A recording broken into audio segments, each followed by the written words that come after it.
I deleted the file at 3:47 p.m. on a Wednesday. $450 million gone with one keystroke. But let me back up a bit because the story starts earlier that morning when I should have seen it coming. The name's Robert Callahan, but everyone calls me Bob. I'm 53, been writing code since most of these kids were in diapers, and I've got the kind of mainframe knowledge they don't teach in boot camps anymore. You know, the boring stuff that keeps billion-dollar companies from imploding when someone clicks the wrong button. I knew something was wrong when Stephanie from HR knocked on my cubicle wall and said, "Hey Bob, you missed initialing the updated NDA." I never miss anything. That's why TechBridge Solutions ran like a Swiss watch instead of a broken toaster for the past 18 years. Still, I signed the paper, handed it back, and went right back to configuring the security system for the $450 million global tech merger. That morning, I had 2 monitors running database queries, a lukewarm coffee, and a sticky note that said, "Verify Clause 12C" in my own handwriting. Behind me, the office buzzed with the usual startup energy. Project managers acting like they invented project management, developers debating whether Python was sent from heaven, and some intern playing music loud enough to wake half of Phoenix. And there I sat, alone in my corner cubicle, reviewing the final compliance documentation for global tech. My digital signature was embedded in every critical security protocol. Third-party authorization, federal compliance liaison, legacy system bridge architect. I was the guy who made sure their shiny new acquisition didn't crash and burn when they tried to connect global tech's creaking old systems to our cloud infrastructure. 18 years. That's how long I'd been the guy they called when everything went sideways at 2 a.m. Not the ping-pong playing crowd, not the culture committee warriors writing manifestos about work-life balance. Just the old guy who knew where all the digital bodies were buried and how to keep the lights on when the fancy new systems decided to take a nap. The only people who really understood what I did were the ones who knew how fragile everything actually was. Terry in legal, Patricia at Global Tech's compliance office, my old manager before he retired to his fishing boat in Florida. Everyone else just saw Bob from IT, quiet, reliable, the guy who fixed things without making a fuss. Then Nathan Torres showed up as our new COO 3 months ago, and I could smell the change coming like a storm front moving across the desert. Nathan was mid-40s, all jawline and buzzwords, wearing suits that probably cost more than my monthly truck payment. He had that consulting firm energy, the kind of guy who thinks disruption is a personality trait and calls Excel spreadsheets data visualization platforms. Every meeting with him felt like listening to someone read from a business school textbook, but that particular Wednesday I was focused on the technical stuff that actually mattered. I logged into the mainframe system to update the final security certificates. The global tech deal was supposed to close in 72 hours. My authorization was the last piece of the puzzle. Everything else was locked and loaded, months of integration work, federal approvals, audit trails, the whole 9 yards. The security system I'd built was like a digital lock with multiple keys. Global Tech's old mainframe could only talk to our new cloud systems through the bridge I'd created, and that bridge required my personal authentication key to verify that everything was legitimate for the federal regulators. But something felt off that morning. Call it instinct, call it paranoia from dealing with corporate politics for 2 decades. I opened my personal folder marked emergency documentation and double-checked the papers I'd flagged months earlier. Because here's what nobody at TechBridge ever understood. I didn't just build systems for them, I built them to protect myself. When you've seen enough reorganizations and right-sizings, you learn to read the weather. The free bagels should have been a dead giveaway. They always bring food when they're about to deliver bad news. The all-hands meeting was called for 10 a.m. sharp. Team restructuring and strategic updates, the email said. Corporate speak for someone's getting the axe. Nathan Torres took the stage like he was addressing shareholders at Goldman Sachs. He talked for 45 minutes about agility, modernization, and legacy technical debt. That last phrase hit my ears like fingernails on a chalkboard. Legacy technical debt. Like the systems that kept this place running for nearly 2 decades were some kind of embarrassing family secret. People around me nodded like he was revealing the secrets of the universe. I just kept sipping my coffee and mentally calculating how many critical systems would crash if they actually followed through on half his ideas. Austin, my young assistant, caught my eye from across the room and gave me a look that said he was thinking the same thing. Nathan wrapped up with the usual closing remarks about exciting times ahead and embracing change. Then he smiled that consultant smile and said the words that should have sent everyone running. We're committed to building a more agile, forward-thinking technical foundation. Translation, the old guys are done. 3 hours later, Stephanie knocked again. This time she brought backup. 2 people from HR, one with a folder, and one with the dead-eyed stare of someone who'd done this dance before. "Bob, can we talk privately?" They led me to a conference room like I was carrying a contagious disease. No pleasantries, no eye contact, just a manila envelope slid across the table like evidence at a crime scene. The letter inside was pure corporate poetry, strategic realignment, shifting core competencies. Your role no longer aligns with our forward-thinking vision. I was still reading when Clipboard Lady said, "You'll need to return your badge and equipment by 3 p.m. today." The other one added, "Security has been notified." I stood up, walked to the door, and stopped. On the reception desk, right next to the wilted office plant, was a printed photo of my face. Someone had written in red marker, "Do not allow re-entry. Not former employee, not Bob Callahan, just a security threat." I stared at that photo for maybe 10 seconds. Then I walked back to my desk. Austin appeared at my cubicle before I'd even sat down. Kid was 26, sharp as a tack, and one of the few people in the building who actually understood what I did all day. "Bob, this is insane," he whispered. "They can't just—" "They can," I said, starting to pack my things into a cardboard box, and they did. "But the global tech integration, you're the only one who knows how the authentication system works." I looked at him, really looked at him. This kid got it. He understood that they weren't just firing their IT guy, they were pulling the keystone out of a very expensive arch. "Austin, let me ask you something. In all the meetings you've been in about this merger, how many times has anyone asked about the technical details of how the systems actually connect?" He thought about it. "Never. They just assume it works." "Right. They assume." I sealed up the box and picked it up.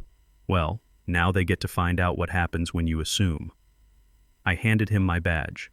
No speech, no threats, just a quiet, "Take care of yourself, kid." Then I walked out to my truck, sat behind the wheel, and pulled out my phone. The mainframe system app was still logged in. I navigated to the global tech integration protocols, found my personal authentication key, and looked at it for a long moment.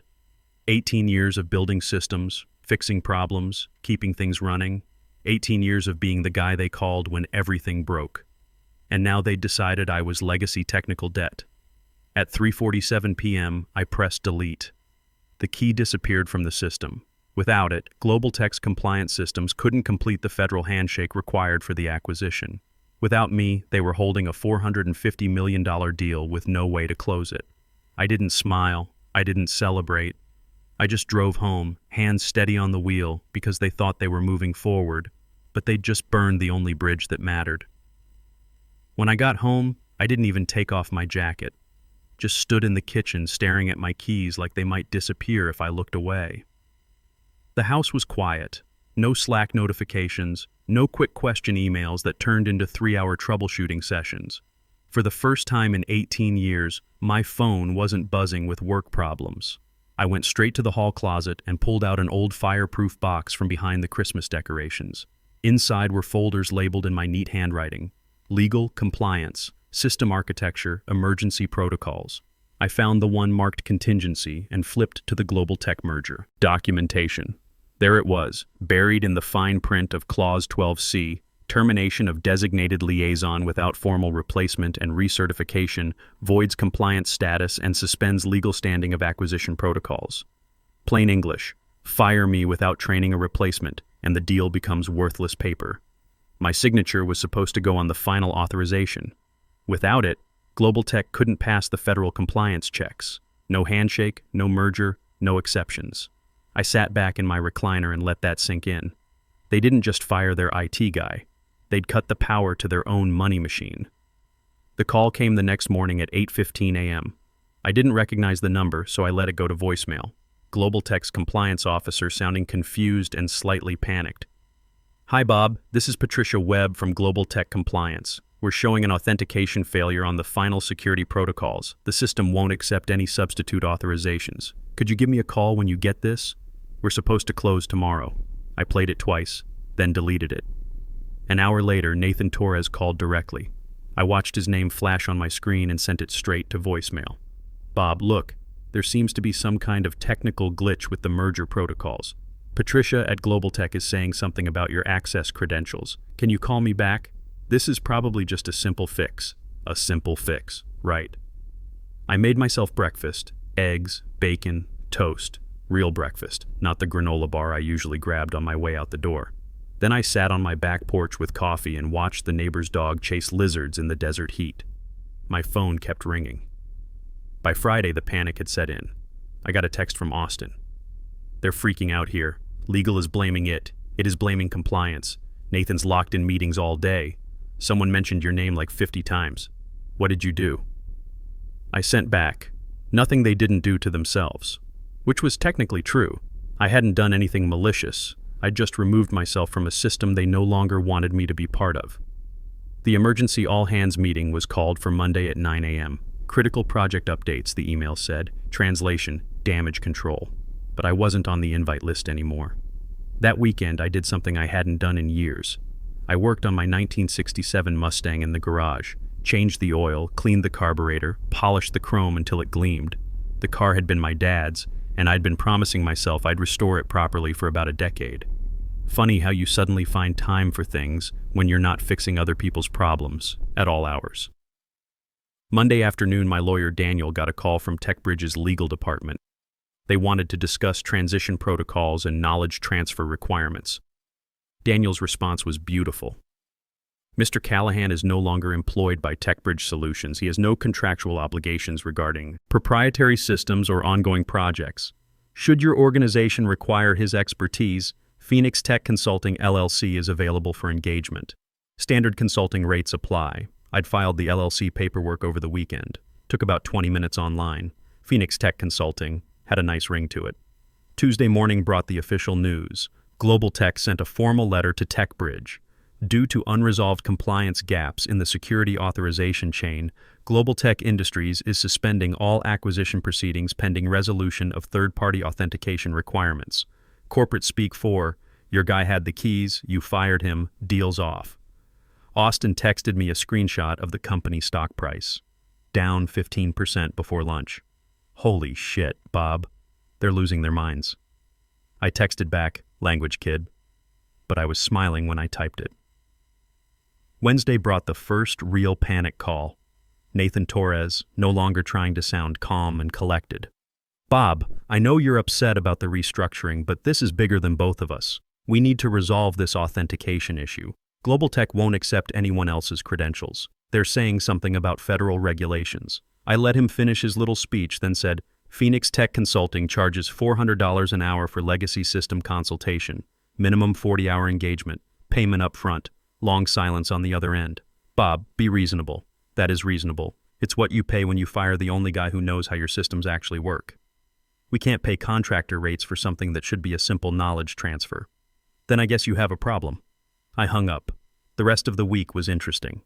Austin kept me updated via text. Apparently the building had turned into a war zone. The legal department was demanding to know why they hadn't been informed about the compliance requirements. The IT department was scrambling to understand systems they'd never bothered to learn, and Nathan was having very loud, very heated conversations behind closed doors. Thursday brought a courier to my door with an offer letter.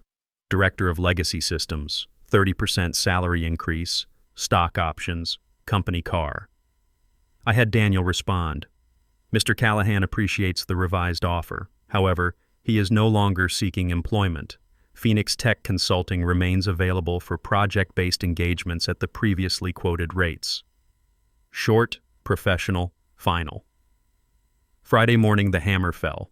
Global Tech officially pulled out. The press release was brutal and to the point. Due to irreconcilable technical and compliance issues, Global Tech Industries has terminated acquisition proceedings with TechBridge Solutions. We remain committed to pursuing strategic partnerships that align with our operational standards. Corporate speak, but with teeth. Translation. These people are incompetent, and we're done wasting our time. Austin texted me the news before it even hit the financial blogs. It's over. They're done. Nathan just walked out of the building. I was in my garage, underneath the Mustang, replacing the exhaust system when my phone buzzed. I rolled out on the creeper and read the message twice. Nathan Torres had resigned. Not fired, not reassigned. Resigned. Probably hoping to get out before the board started looking for someone to blame for losing $450 million in projected value. The stock price dropped another 12% that afternoon. Someone leaked the story to TechCrunch. Arizona firm loses major acquisition due to personnel management issues. They didn't name TechBridge directly, but anyone in the industry could connect the dots. By Monday, 3 more executives had decided to pursue other opportunities. The CFO, the VP of Strategic Initiatives, and Stephanie from HR. Apparently, someone on the board had started asking uncomfortable questions about why they'd fired their compliance liaison 3 days before a major deal closure. Austin called me that evening. Kid sounded exhausted. "Bob, it's chaos here. They brought in some consulting firm to try to reverse engineer your authentication system. They've been at it for 72 hours straight and can't figure out how to recreate the federal compliance bridge. That's because it took me 8 months to build it properly," I said. "And it's not just code, it's documentation, regulatory filings, certification processes. You can't just copy and paste that stuff. The interim CTO asked if I knew how to contact you." "What did you tell him? That Phoenix Tech Consulting has a website now?" I laughed. The kid was learning. Tuesday brought another courier, this time with a different kind of envelope. Thicker paper, official letterhead, the kind of presentation that screamed, "We're serious now." Inside was a formal contract offer, not employment, consulting. Phoenix Tech. Consulting LLC, 6-month engagement, $400 per hour as requested, plus a $50,000 signing bonus. I read it twice, then called Daniel. "They want to hire me back as a contractor to fix what they broke?" "That's what it looks like. The terms are exactly what we quoted, plus the bonus, which suggests they're desperate." "How desperate?" "Well, their stock is down 23% from last week. The board is reportedly considering a class action lawsuit against the previous management team. And according to my contacts, Global Tech isn't just walking away. They're actively telling other potential partners about TechBridge's operational deficiencies." I sat in my kitchen, looking out at the garage where my Mustang waited for its next upgrade. For 18 years, I'd been the guy who fixed things when they broke. But this time, I hadn't broken anything. They had. "Daniel, send them a counterproposal. Phoenix Tech Consulting will consider a consulting engagement under the following terms: $500 per hour, 3-month maximum commitment, payment weekly in advance, and full creative control over the technical implementation. Oh, and one more thing. What's that? I want Austin Rivera hired as my assistant on the project. Same consulting rate structure. You want to bring the kid with you? He's the only one left there who actually understands how things work. Plus, he deserves better than watching that place burn down around him." Daniel laughed. "I'll draft it up." The response came back in 4 hours. Accepted. All terms. They even agreed to Austin's consulting arrangement. That evening, I called Austin. "How would you feel about leaving TechBridge and working for Phoenix Tech Consulting for a while?" Long pause. "Are you serious?" "Dead serious. Same money you'd make there in a year, but we'll earn it in 3 months. Plus, you'll learn how to build systems properly instead of just maintaining other people's mistakes." "Bob, Yes, absolutely yes." "When do we start?" "Monday." "And Austin?" "Yeah? Bring your documentation on everything they've tried to fix since I left. I want to see exactly how deep a hole they've dug for themselves." That weekend, I finished the exhaust work on the Mustang and took it for a drive through the desert. The engine sounded perfect, smooth, powerful, properly tuned. Amazing what you could accomplish when you had the right tools, enough time, and nobody standing over your shoulder telling you how to do your job. Sunday evening, I got a text from an unknown number. "Well played. Patricia Webb, Global Tech." I smiled and deleted it. No reply needed. Monday morning, Austin showed up at my house at 8 a.m. sharp, laptop bag over his shoulder and a stack of printed documents under his arm. "So," he said, settling into the home office I'd set up as our temporary headquarters, "want to see the creative ways they've tried to rebuild your authentication system?" I poured 2 cups of coffee and sat down across from him. "Show me everything." For the next hour, Austin walked me through the disaster. They'd tried to hire 3 different consulting firms to reverse engineer the compliance bridge.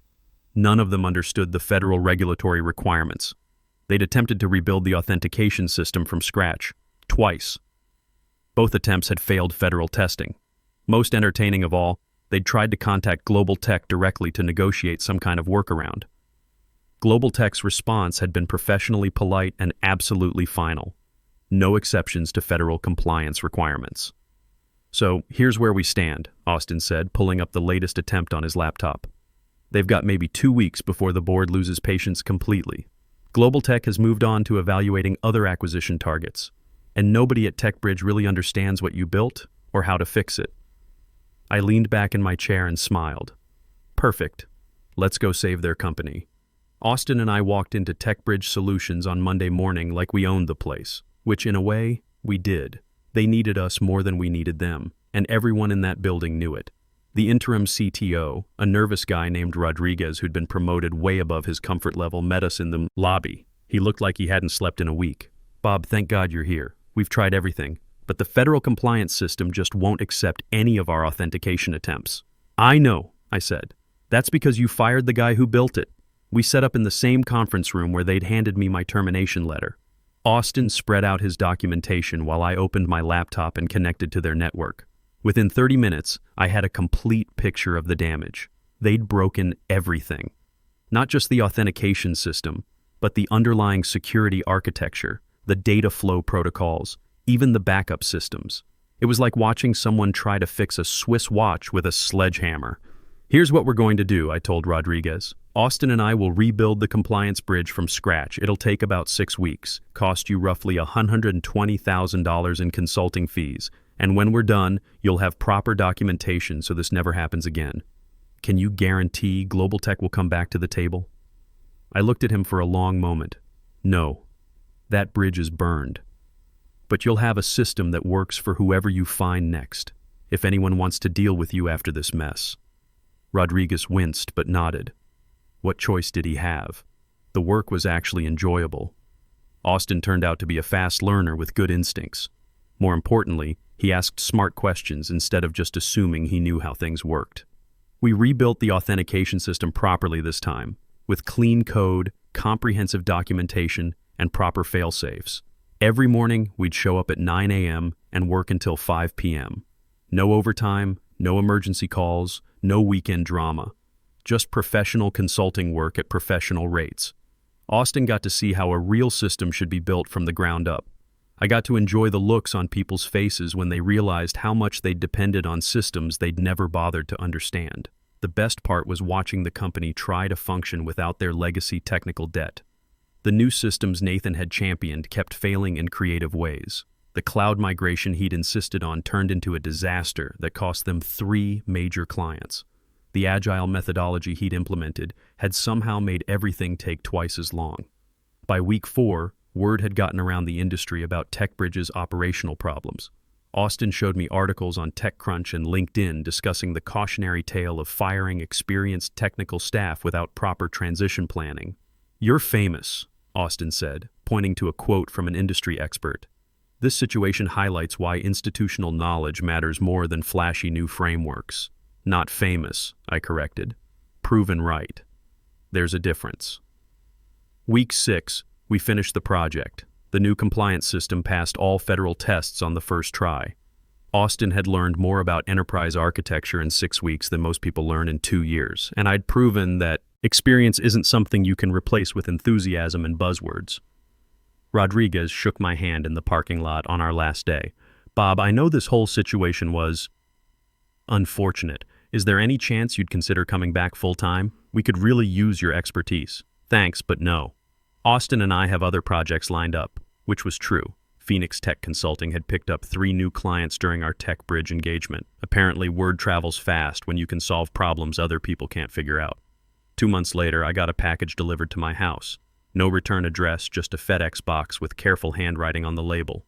Inside was a bottle of 25-year-old single malt whiskey and a handwritten note. "Mr. Callahan, heard about the consulting work at TechBridge. Professional respect from one technical architect to another. Next time they'll know who really runs the show." Patricia Webb, Global Tech.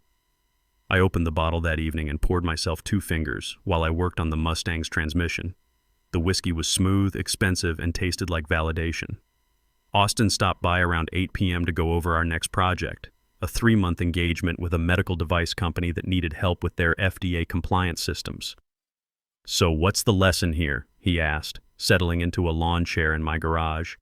I looked up from the transmission housing, wiped my hands on a shop rag, and smiled. Simple. You can outsource code, but you can't outsource experience. And you should never fire the guy who holds the keys unless you're absolutely sure you know where he hid the spares. Austin laughed. Think they learned that lesson? Maybe. Or maybe they'll hire another consultant to tell them why their next project failed. I raised my glass of whiskey toward the Mustang. The car was almost finished now. New engine, rebuilt transmission, fresh paint, proper restoration done right. Just like everything else in life, it turned out better when you took the time to do it properly the first time. "Here's to building things that last," I said. Austin clinked his beer bottle against my glass. "And to getting paid what you're worth." Outside, the desert evening was cooling down. Inside my garage, surrounded by the tools of my trade and the project I was passionate about, I felt something I hadn't experienced in 18 years of corporate work. Complete satisfaction. Phoenix Tech Consulting was booked solid for the next 8 months. The Mustang would be show-ready by Christmas. And somewhere across town, TechBridge Solutions was probably still trying to figure out what had hit them. Life was good,